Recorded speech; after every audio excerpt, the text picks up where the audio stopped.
Auspicious greetings, everyone. Welcome back to our Dharma with Streaming Nagasena Bhikshu Sutra.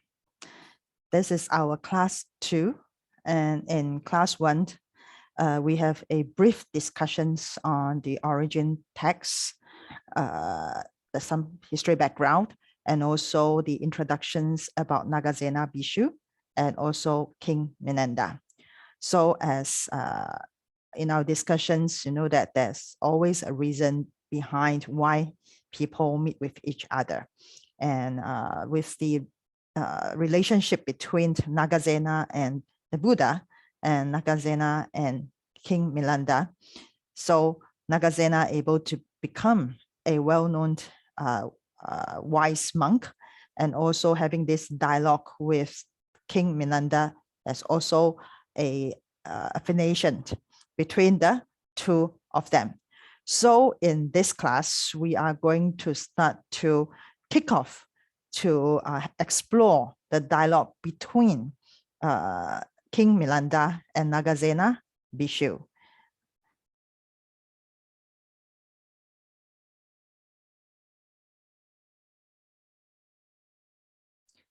We always say that there's always a cause of something, a cause of the dialogue between King Milanda and Nagasena, besides the past life relationship. There's always something that happens in this life. So in that particular life, King Milanda, as you know, in the last class, he was not just a king. He was also a scholar. He was also a philosopher. So he was find ways to have dialogue with people in order to have the deeper understanding of the truth in this world and with us. So his minister, not just helping him to manage the country, his minister also have a task, looking for the wise religious representative or philosopher to have dialogue with King Milanda. So in here, the minister found a distinguished monk, senior monk, named Bhikshu Ayupala. So King Milanda visited this Bhikshu and at this Sokaya hermitage and asked him why the monk renounced the world. When I have a when I go to the university, or when we have youth coming to the temple, visit the temple for the field trip, most of the people will have this doubt on why I decided to become a nun. Why we renounce this world? So this elder monk replied, "It is for the sake of being able to live in righteousness and in a spiritual calm." Righteousness, doing the right thing, and also to have this spiritual calm. Then the king asked, "Is there, venerable soul, any layman who lives so?" Which means that will lay people able to live a righteousness and spiritual calm life? And the elder monk admit that there were many such laymen. So the elder response to this question is that why decided to renounce to become a practitioner or monastic, because we are hope to live a righteous and spiritual calm type of life. And the king asks is that, well, in that case is that, will these lay people able to live the same righteousness and spiritual calm life? And the elder says, yes, many lay people live in such manner as well. And then the king responded, then, most venerable Ayupala, your going forth is of no use. You become a monk is actually not necessary. It must be in consequences of sins commit in some former birth that recurses, renounce the world, or even subject themselves to the added constraints of one or other of the ascetic practice, such as wearing only rag robes, eating only a meal a day, or not lie down to sleep, there's no virtue within, no meritorious asceticism, no righteousness of life. Which means that if this is the goal, to live a righteousness and spiritual calm life, a layperson can do that. In that case, is that why do you want to wear a simple rag robe? Why do you want to eat only a meal a day? Or lie down, or not lying down to sleep? It has to be something that related to maybe a consequences of sins that commit in the former life, that to lead us to renounce, maybe to do repentance, or because of virtues and merits for the future life, then we practice as asceticism. If not, then what's the point? Since a layperson wearing a nice robe do not need to take one meal a day, still able to live a righteous and spiritual life, then why do you want to renounce? And this response from the king, the elderly monk Bhikshu Ayupala, unable to respond back to the king. So the king get a little bit disappointed about this. And he start to talk to his minister again, say that, you know what? Can you look for another person, another monastic or philosopher are able to have dialogue with me, perhaps even wiser or the same wisdom with me, to have a dialogue. And one of the officer named Devamatya told King Minanda, there is an elder monastic named Nagasena, staying in the Sankaya hermitage. He is wise, experienced, clever, disciplined, and confident. Go, sir, the king said to the officer, go and ask Venerable Nagasena. The officer said to the king, go, sir, and ask Venerable Nagasena your question. He is capable of conversing with you and can dispel your doubts. When the king heard the name Nagasena, remember the Nagasena means what? It means elephant. Nagasena means elephant. So the king suddenly become afraid, getting nervous, and his hair stood on end. It means that very nervous. He asked Deva Mantiya, is the Bhikshu Nagasena really able to converse with me? Really? Deva Mantiya said, Venerable Nagasena is capable of conversing with the gods, even with the great Brahma. So why not with us, human being? Then King Minanda told Deva Mantiya, send a message to Venerable Nagasena to inform him that I wish to call on him. So the officer Deva Mantiya sent somebody to Nagasena Bhikshu and transmit the message to Nagasena, says that the king would like to have a conversation with you. And you know what? Nagasena responds, well then, let him come. So during that time, the monastic at that time are still consider the higher position. And in this conversation, you will realize something, that when a person, a practitioner, he has his own charismatic, whereby when people even just listens to their name, they will get stunned by this person. It's the same as during the Buddha's time, when people heard Shakyamuni Buddha. Some people get a lot of joy in them. Some people have the mind of great respect. Some people get afraid just hearing the name. And that's why when we want to learn something from a person, when you listen to the teachings to this person, if you feel like, oh, I really raise up with joy or respect, which means that this person, in a way, is that has a certain level of cultivation.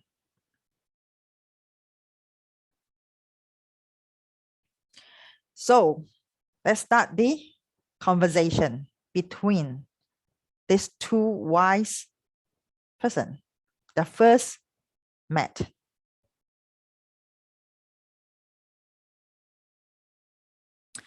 At that time, Venerable Nagasena was sitting in the midst of the order of monks, some in front of him and some behind. The king saw Venerable Nagasena sitting there like a mended lion, without of fear and death, without of terror, without of anxiety.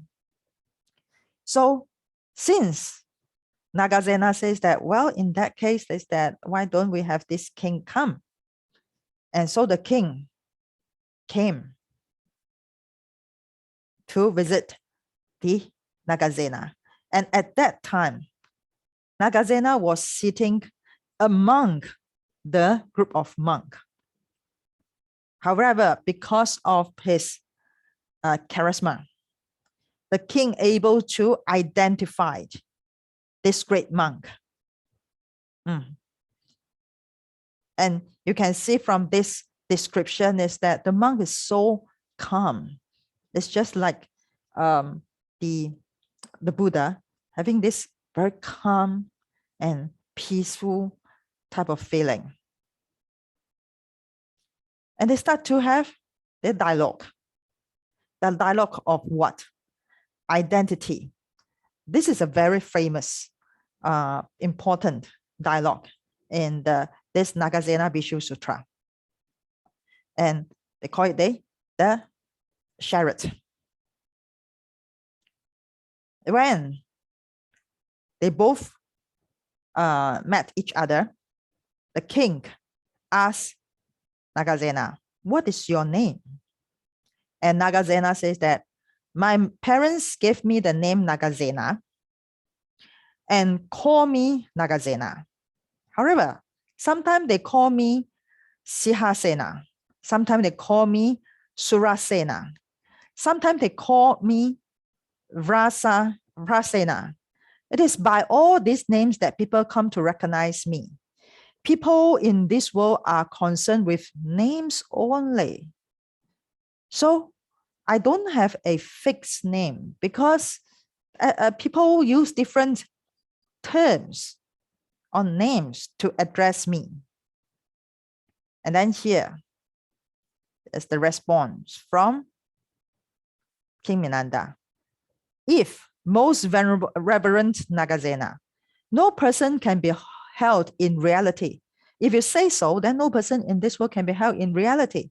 Who then, I ask you, give you what you require by way of robes, food, lodging, and medicine? If you say that I don't have a fixed identity, then who is the one that received the robe, food, and so on? Who is that guided morality? Who's the one that guided morality? Practice meditation and realize the four paths and their fruits, and thereafter nirvana. Who is the one that nirvana?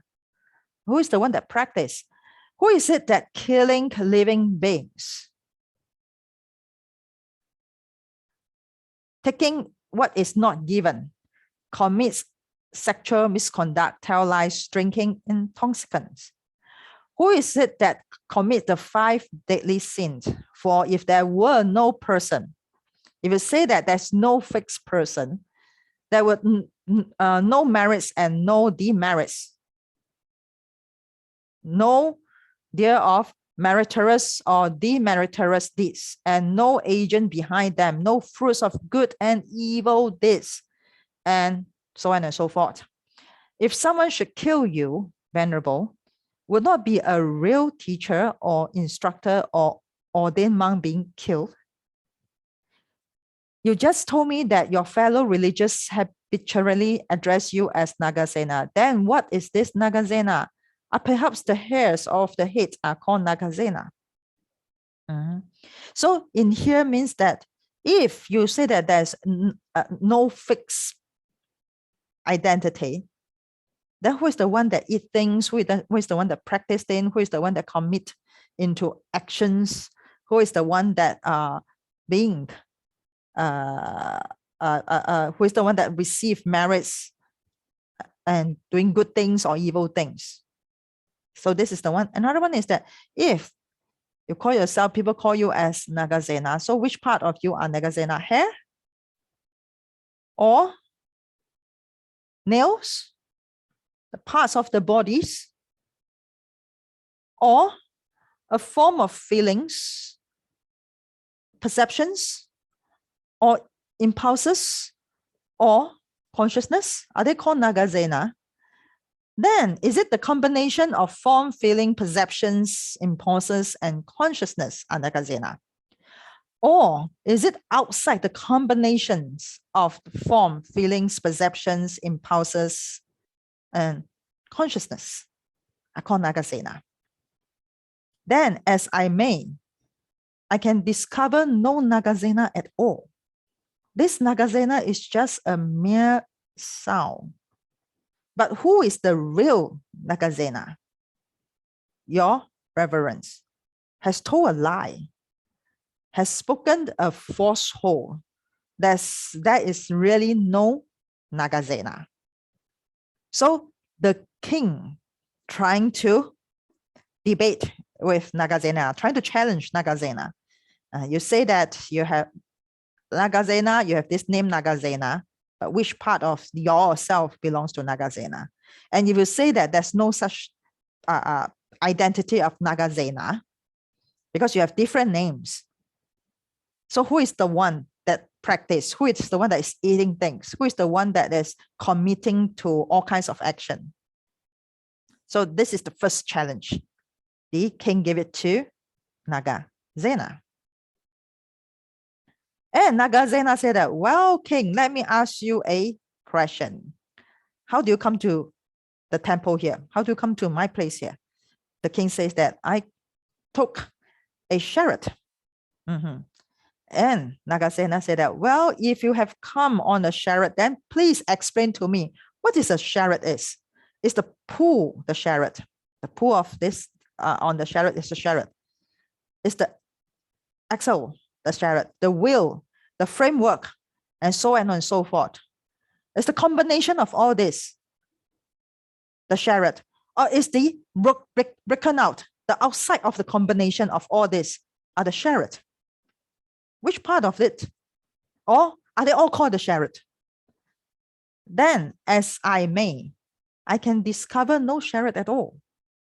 This chariot is just a mere sound. But what is the real chariot? Your Majesty has told a lie, has spoken a falsehood.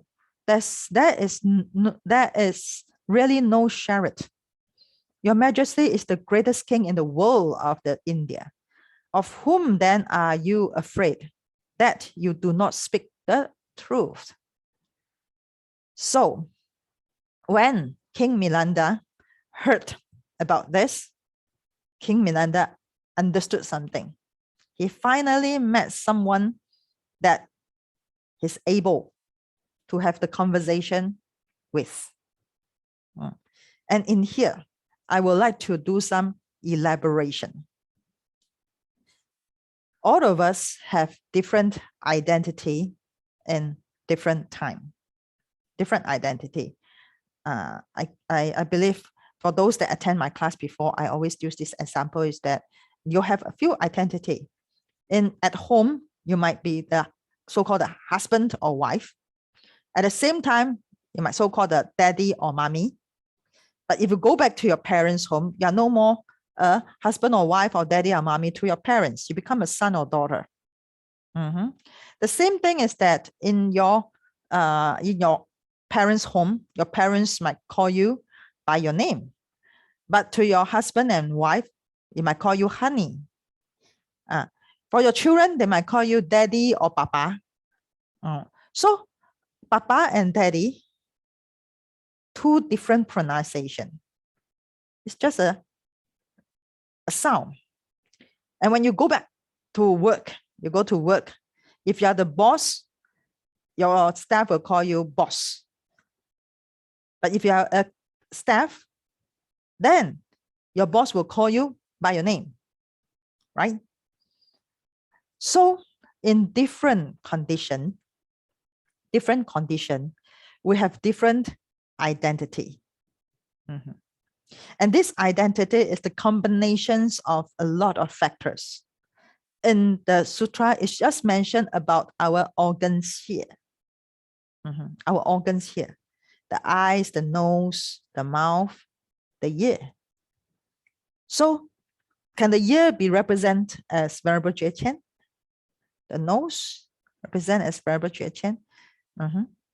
If I take off the nose and put it aside, there's no more the nose of Venerable Jue Qian.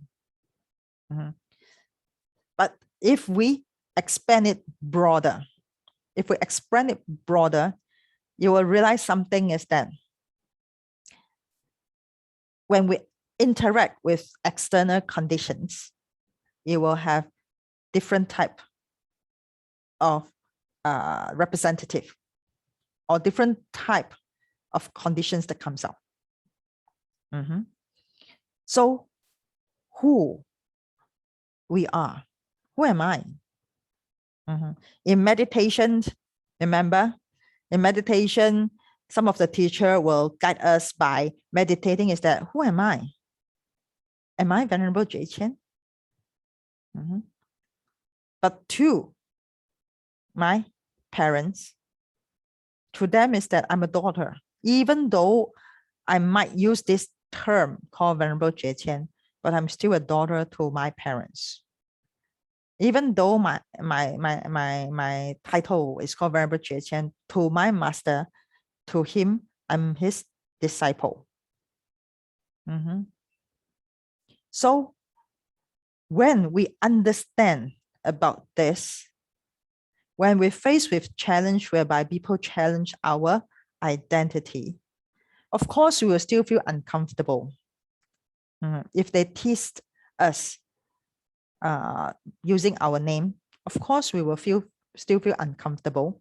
However, if we understand about the real identity of so-called names, we are able to transcend out from this uncomfortable feeling faster. And that is the objective of learning the Dharma. The Dharma actually is to teach us to see the truth of this universal, this phenomenal world, and this phenomenal world including our self. So this is the key things that to share with you.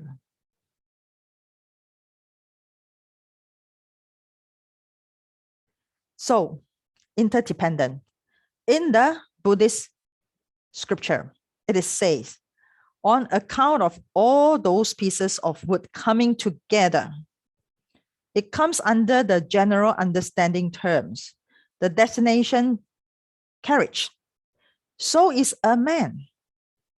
It is on account of coming together of all of those things, the head, the face, the ears, the mouth, the neck, etc., so on and so forth, or the parts on the, of the body, even the voice and the breath and the feeling. And the inclination, good or evil, that the general term is understood. The destination in common usage is person. So all terminology representing something as a combination of a lot of things. And plus, this terminology will change, depends on the different cause and condition, such as places, such as people. It's just like a cup of water.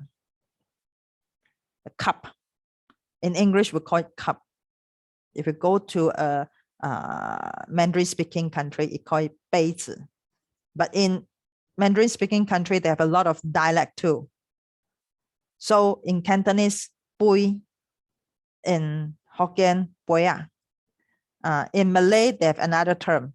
In Indian, another term. It's still a container that contains water. But cup contain water, vase also contain water.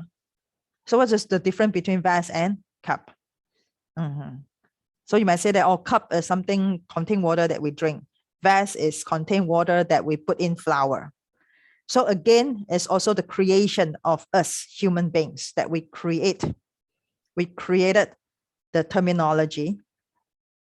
And if we attach to it, when other people challenge about this terminology, we get angry.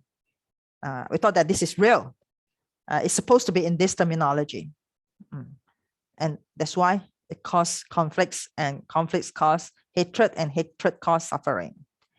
So when King Minanda realized that this monk is really someone, so he wants to have a further dialogue with Bhikshu, Nagasena Bhikshu. But the Bhikshu did mention something about how to have this dialogue. So King Minanda said, Venerable Nagasena,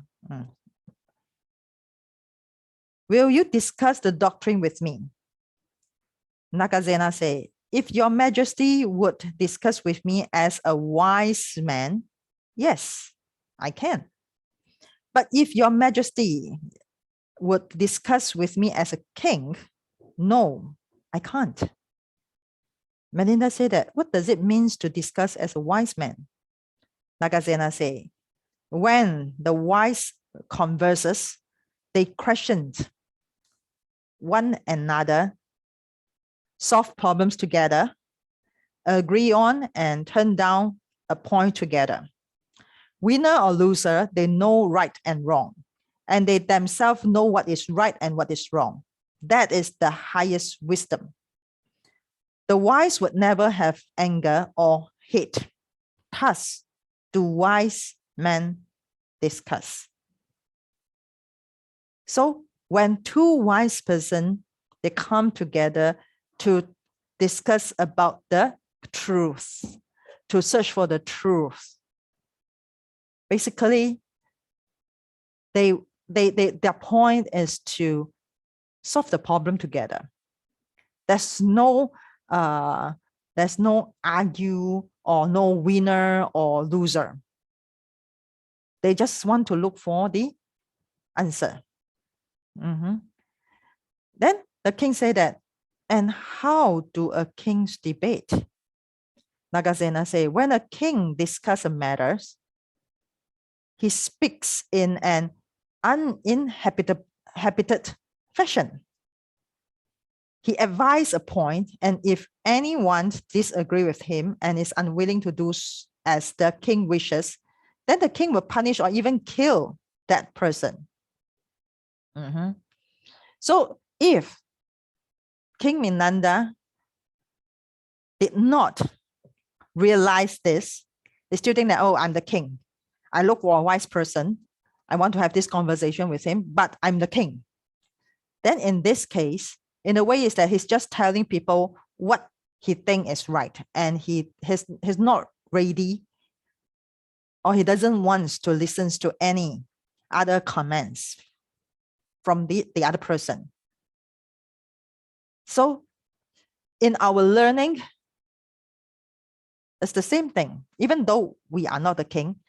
But a lot of people, when they want to learn or they want to have a dialogue with someone about the Dharma, basically they are just in a manner whereby They want to let the other person accept what they think is right. They are not ready, or they don't really want to listen to what the other person is trying to say. So when there is a different in the understanding of the Dharma, different understanding, basically it's difficult to continue the dialogue. So in here, Nagasena, he was really very smart, really, because before the conversation, he already laid down the guideline and said that, well, King, you come to look for me. You want to have a conversation with me to discuss about different topics. About different topics. However, it's not my call. I'm willing to talk to you. But the thing is that I only talk to you if you are the wise one.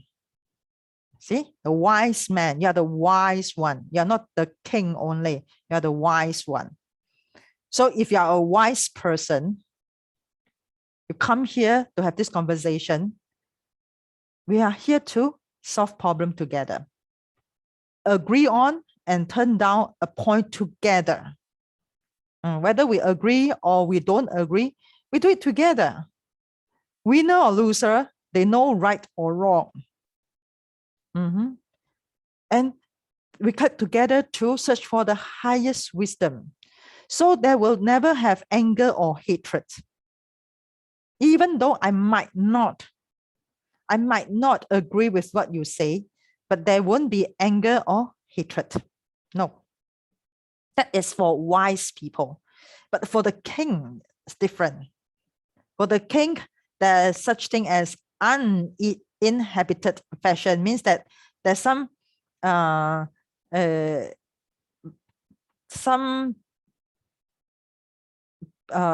respect type of manner has to be there. Means you need to bow to the king and needs to say good words to the king. And this is some unnecessary fashion.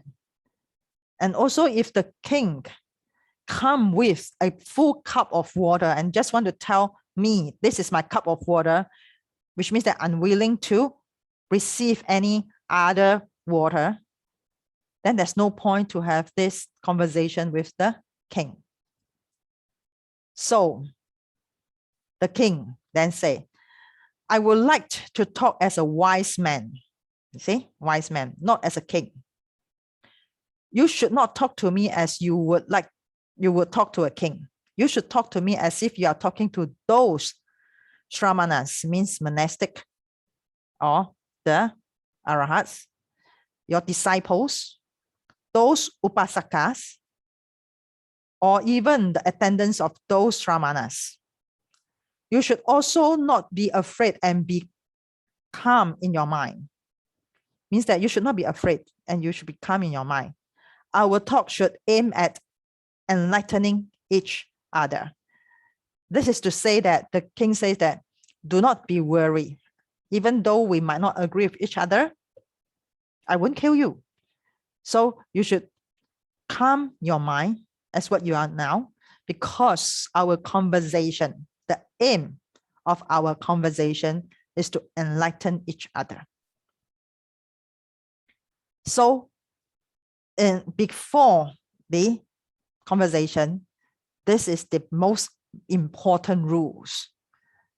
And that's why in the conversation, there are some points that the king might not agree, but he still respect the response from Nagasena, same as Nagasena. Okay, so then the Nagasena says that, well, okay, since we agree on this, then we start the conversation. And the king said, I have a question to ask you, Reverend Nagasena or Venerable Nagasena. Then Nagasena said, ask it, sir. Then the king says that I have asked it already. Then Nagasena said that that has been answered. And king said that, what have you answered? Then Nagasena said that, but what was asked by you? So again, this is very Zen, right? Very Chen, right? I want to ask you a question. Then ask it. I have already asked it. Okay, in that case, I've already answered it. Then what have you answered? What have you asked? So in here, when we learn the Dharma, there are a lot of conversation between the Buddha, between the distinguished monastic, or even in Chinese Buddhism, in the Chan tradition, there are a lot of conversation which is not direct speech. There are a lot of indirect speech. And this is something actually when we learn the Dharma, we have to learn something is that it's not everything is so directly. We have to learn the meaning behind the meaning. And this is the wisdom. A lot of things, what we see might not be the truth.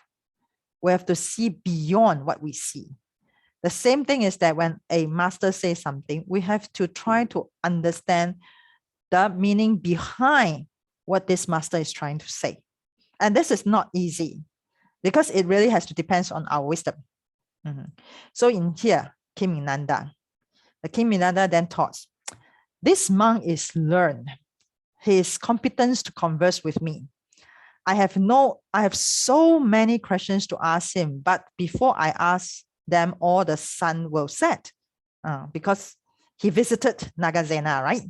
So he already have this conversation, the shared conversation, the dialogue, guideline conversation with Nagasena, and if he continue to ask questions, the sun is going to set. Suppose I were to converse with him in the palace tomorrow. Having asked Deva Mantiya to tell Venerable Nagasena that the discussion should continue in the palace on the following day, the king rose from the seat, take leave of Venerable Nagasena, and then took the horse and say goodbye. So in this round, the king visited Nagasena. The king visited Nagasena and have this conversation. And through this conversation,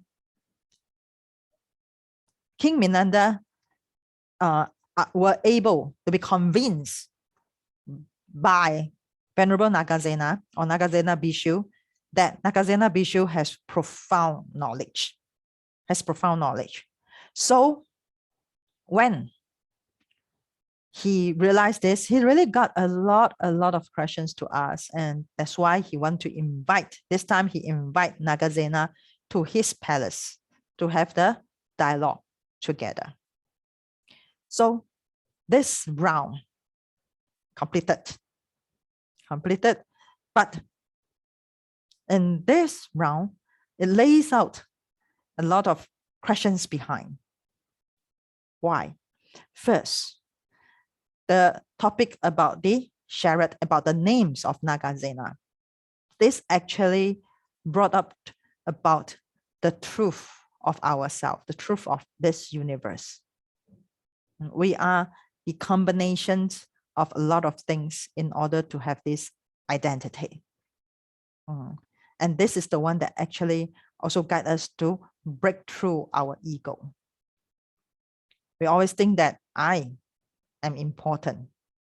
The king is important. The boss is important. The abbess is important. But when we really look into it, our identity also comes from the external factors. Without these external factors, they won't have such identity. Such as without the children, they won't have this identity as a parents.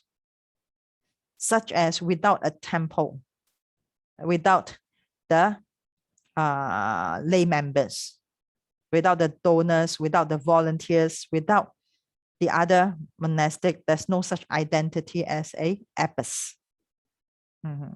Same thing as monastic, without a temple, without devotees, without Buddhism, there's no such thing as monastic. So our identity actually comes from the recognition of the external factors. That's why we have this identity. Same as the cup. Without us, wouldn't have such thing with this term called cup. The cup, this term comes from us. We create it. So I give this example. This is a jar, but I use this as my cup. I use this as my cup. So do I go it as a jar or as a cup? It depends on me, right? It depends on me. However, if another person says that, no, this cannot be called as a cup, it has to be called as a jar, well, then that's a jar. Some people say that, no, it should be called as a container. Then it's a container. Our suffering comes from we want to fix it. And we want to win in the debate. When people say that this is a cup and I disagree with it, I start to stick on it and say that this is a container. That's it. If you don't agree, you are wrong. And if I'm not the boss, another person is the boss. Another person is the boss, and this person has the authority. I can't debate anymore. So that's why I feel unhappy if I still unable to let go.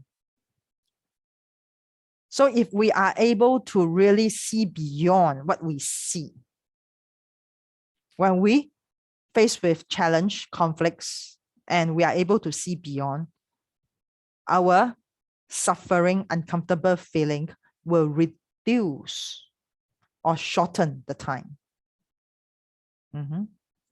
So now today, this class 2, I'm going to end here.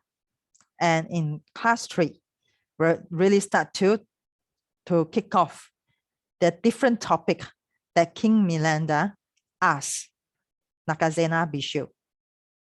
But just a reminder to all of you is that it's not just King Milanda keep asking questions. Actually, Nagasena Bhikshu also asked questions to King Milanda. And this is how, when we learn the Dharma, we need to have a lot of dialogues in order to clarify and find the answer. So thank you very much. And I will see all of you in next time, class 3. 阿彌陀佛。